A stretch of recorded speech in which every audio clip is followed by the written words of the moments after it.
Well, thanks for inviting me, and thanks to Jonathan and Marty. So this is about China's papers, and since the 1990s, both growth and cyclical fluctuation in China has changed their main characteristics. So the macro policy along the credit channel has been central to both growth and stabilization. And the reason that we want to look at the cyclical patterns in addition to growth is because they're both deeply rooted in China's institutional arrangements. None cannot be understood without the whole. And this can be confirmed if you read various reports from State Council, People's Bank of China, National Bureaus of Statistics, and the National Federation of Economic Ministry. So one thing I want to start it is the cyclical patterns. This is very stark cyclical patterns of China's, and this is the correlation between consumption and investment, and this is household consumptions. And on the left-hand side is annual growth of the consumptions and investment, and on the right-hand side is HP filtered annual log series. As you can see that this is a 10-year moving windows, and this is very stark pictures. Before 1990s, the correlation is about 0.9. So this is like typically we observe in the U.S. And then as time goes by, and the correlations dropped very sharply and into the negative regions. So this is a very, very stark pictures since the late 1990s, because this is a 10 years moving windows. That's why it started with the 1990s. So something fundamental in China has changed since the late 1990s. But what? So the obvious answer is the consumptions to investment, consumptions to output ratios. As you can see that in this chart, the consumptions to output ratios has been dropped very fast and since 2000, and by almost 10 percentage points. And investment to GDP ratios and rise by 10 percentage points as well. But this pattern is very similar to many Asian countries, what we call newly industrialized countries, and NICs. In the early period, you can see in those early years, and all those countries, you have I over Y, which is investment over GDP going up, and consumptions over GDP coming down. So for Korea, and for Japan, for Singapore, and Taiwan, they're all the same in the very early periods. So what's so different in China? Is this all about those stark, very stark cyclical patterns we observed before, but nothing new about the trend? Not so. The key variables is the labor shares of income. So you can see that the first row is still the consumption to output ratios and investment to output ratios. But the bottom one has two measures, is labor income ratios. One is disposable income, the household disposable income, another is labor income. And you can see that they all dropped very, very, very steeply, and then this is the robust results from the various studies, and for both disposable income and the labor incomes, almost by 5 percentage points. Then if you go back to those NIC countries I talked about before, Korea, Japan, Singapore, and Taiwan, and then we have a blue dashed line, which is labor share in those graphs. And you can see that the labor share actually is going up. And when the investment to output ratios goes up, and for Korea and Taiwan, for sure. For Japan, the correlations is not that strong, but the labor shares incomes is basically flat. The Singapore ones, we don't have data for it, but the papers by Young point out that in those years, the labor shares in Singapore is also flat as well. So the main thing is that the labor shares in those countries are so different from China, either going up when the investment to output ratio going up or flat at most. So the two distinctive Chinese facts is that a simultaneous rise in the investment to output ratios and a fall in the consumption to output ratios, and a decline of the labor share of income, which marks a major difference from the other Asian countries. But there are existing explanations for those patterns, right? There's a list of it. We just list two main ones. One is the TFP stories in the two sectors model. And that requires, if you want to twist those models, requires the TFP growth in the capital-intensive industries has to be greater than TFP growth in the labor-intensive industries. That's a necessary conditions, in addition to other conditions. And there are another stories, which is the relative price of investment stories, and that requires the relative price of investment needs to decline. But China is different. So in China, let's look at the TFP.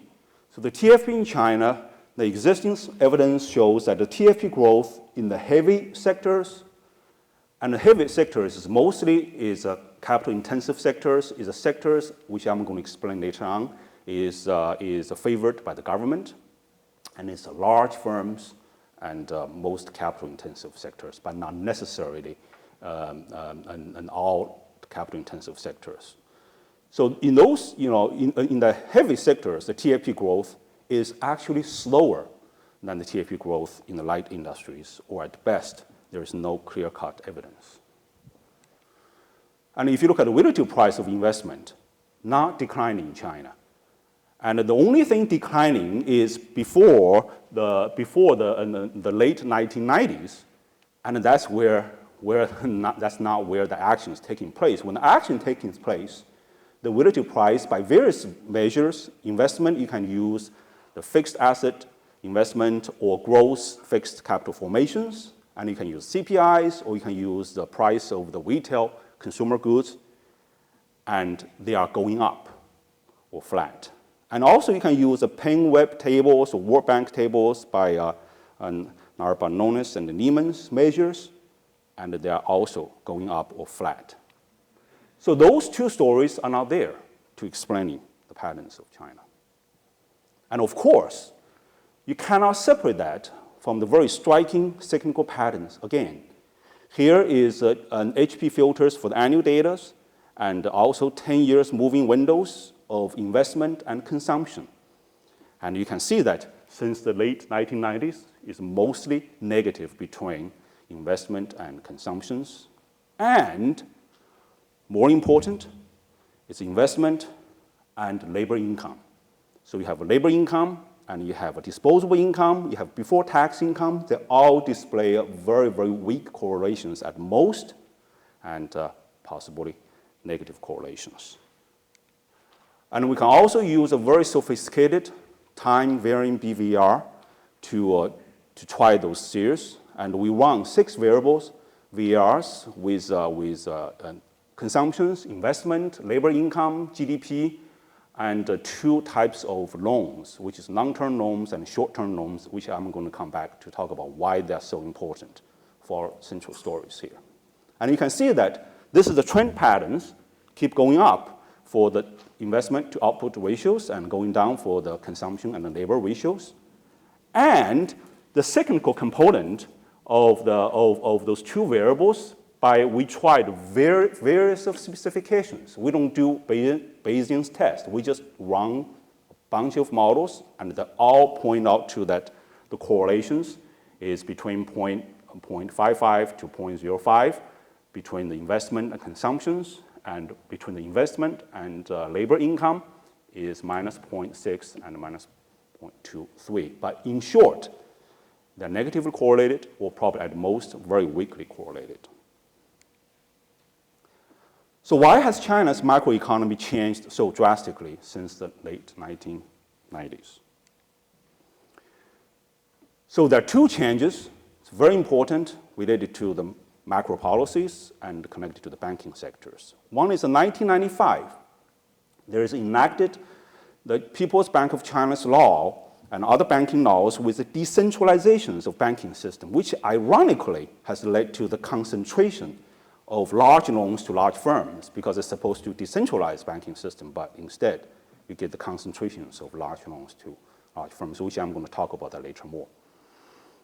And then another one is in March 1996, which is the 8th National People's Congress of China, and approved this 5 years plan. That's the first 5 years plans, and since China opened its market, is having a strategic plan to develop infrastructures, real estate, basic industries like metal products, autos, and high-tech machineries, and other heavy industries like petroleum and telecommunication. And you can see that those are what we call heavy industries and also very, very capital-intensive industries.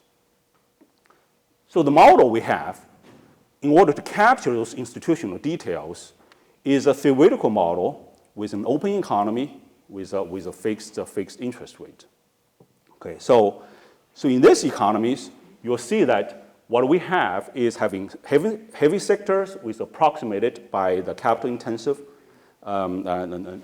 industries, and you have light sectors will have labor in there, so it's a labor-intensive sectors, and those two sectors, and taking as intermediate goods and form the final goods. In the competitive final goods ones, we take having the CES technology. So the interesting part here is the government. So for the government is basically communicating with the heavy sectors, and in other words, the government owns or controls the heavy sectors. So government is willing to put some net worth, which is NT, goes to the heavy sectors, and return all the profits back to the government. And then the workers is going to save and consume. And in these models, we assume that the workers cannot invest anything into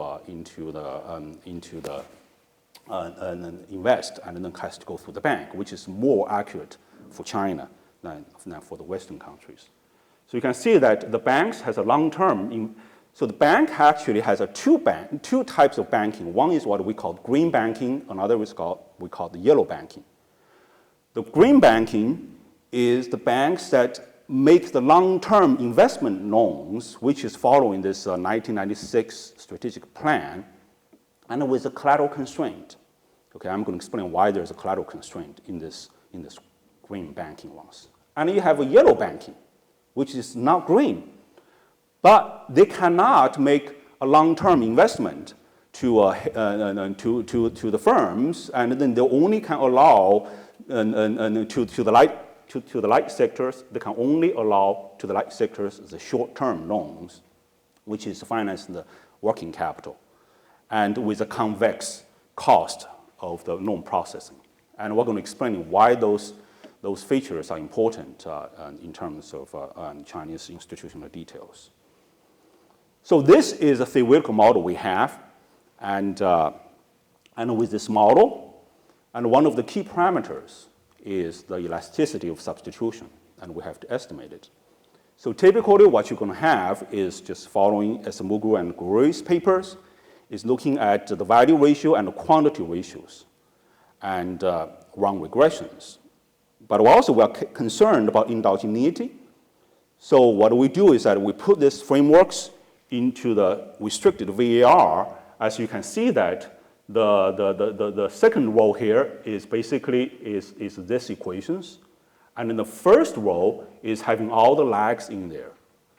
So this is a restricted VAR. If you do the likelihood-based estimation of this simultaneous system, the simultaneous system is that if you look at the contemporaneous coefficient, there's no restrictions. They're all simultaneously determined. And one can prove that this is analogous to utilizing a large number of lagged variables as instrumental variables. So you can actually even show this system is globally identified.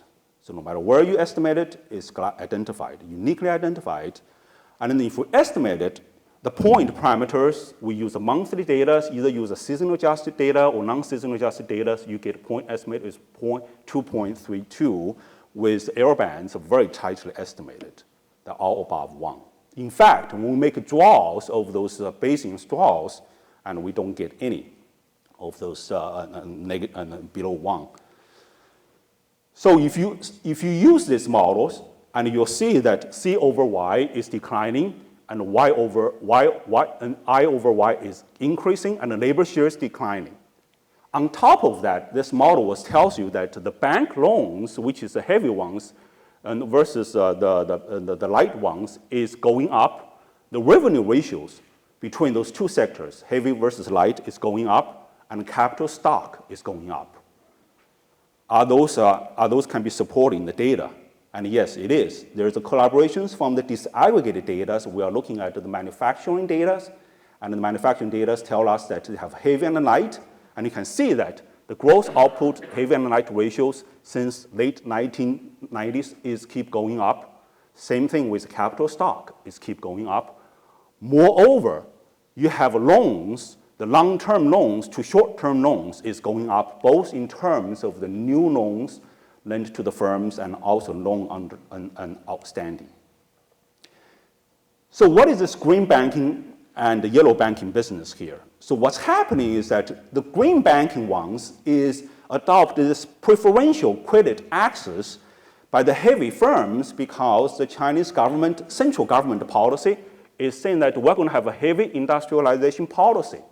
So we are going to have a very, very easy access lended to those heavy firms. But that's not all. There's a local government.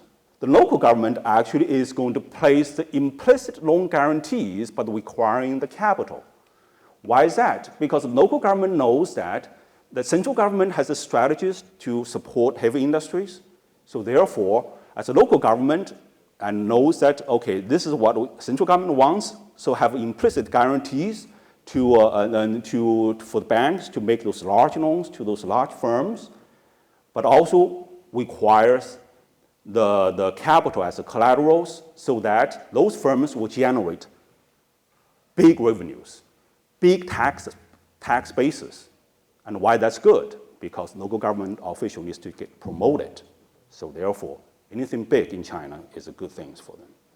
So the bank will lend this to the green bankings, but anything left over for the yellow banking and then to those light industries is to suffer some targeted quotas in China and some other implicit costs, which prevent them to have a very easy access even for the short-term loans. In fact, if you look at interest rate, and a lot of short-term loans oftentimes is at 18% just for the working capitals.